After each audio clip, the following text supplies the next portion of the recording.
Bro, I'm trying to pull out. Ew. Come on. Let me go home already. Bye.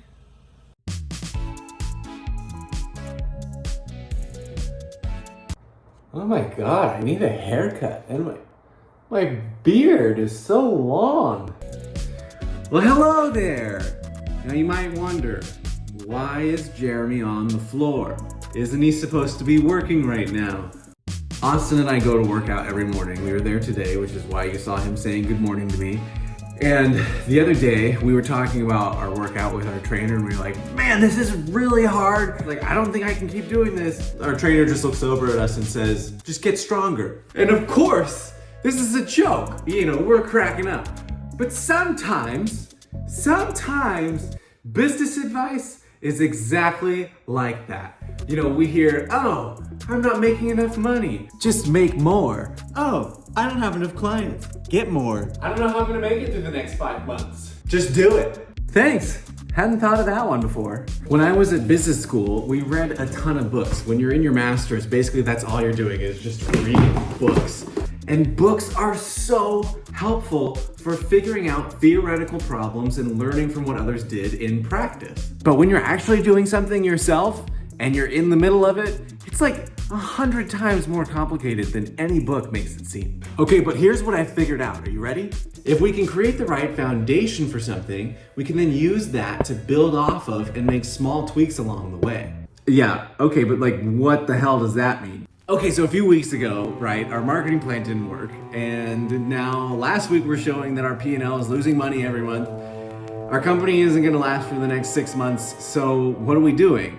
Well, we have a good foundation and we know what to build off of. And from there, we can make better decisions based on where we wanna be. So to understand our foundation, we have to ask a lot of questions, but luckily these are pretty simple questions that we can easily answer. This is without a doubt the one that I get the most often. Jeremy, what do you do? It seems like an easy question, right? Well, I'm an accountant. I run an accounting company, obviously, and we're not doing too hot. But I'm not just an accountant. And while I might be running an accounting company, there's actually like 6 or 7 jobs that I do. You see, just within our accounting company, there's like a bunch of different jobs that need to get done. There's bookkeeping, there's sales, there's marketing, there's consulting, there's payroll, there's compliance, there's all of these different components that need to get done. Sounds stressful. So who does what? Well, that's a great question, Timothy, let me tell you. Okay, listen up, Timothy, because I'm only gonna say this one time, okay? We're gonna try to make this super simple. I'm breaking up our roles into 3 different categories. So first, we'll have our sales and marketing, and then we'll have administrative, and then we'll have financial. So we're gonna go through each of these and talk about, well, who does what inside of the company? When we're talking about marketing, we're talking about what kind of message are we putting out into the world? How are we communicating with our clients? And what do they know that we offer? How are we bringing value to people without them having even met us before? Now, typically this kind of strategy would be defined by someone in a chief marketing officer position, but there's only 2 of us in the company. So right now that position is filled by me. Now, since I'm overseeing all of the marketing, I'm typically the one who's making these ridiculous videos about our journey. I'm also the one picking fights with Jason Stats on Twitter, and I'm making sure that I post lots of Instagram videos that are way too close-ups. Now, below the chief marketing officer position, there would be someone called a marketing associate. So this would be like the team that actually implements the strategy. These are blog content writers, these are vloggers, these are TikTok stars who are doing the dances for us so that people can know to hire us because we're accountants. Those kinds of people. Currently, that's me, and no, I won't do a TikTok dance. I won't. Stop pressuring me, Austin. Now, adjacent to marketing is sales, and sales is pretty important. We need sales because how else are we gonna make money?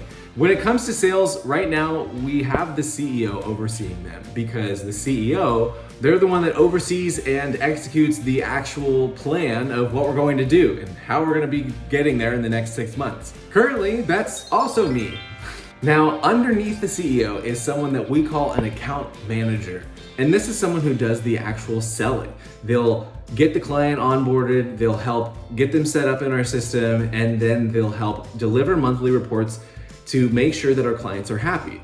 They're the one that is actually delivering the most client-facing value. So an account manager is really important for us and has to know a lot about our clients. Currently, both Austin and I serve as account managers because we're both taking care of clients because, well, there's only two of us. What else are we gonna do? Now, the next component of our company is the financial side of things.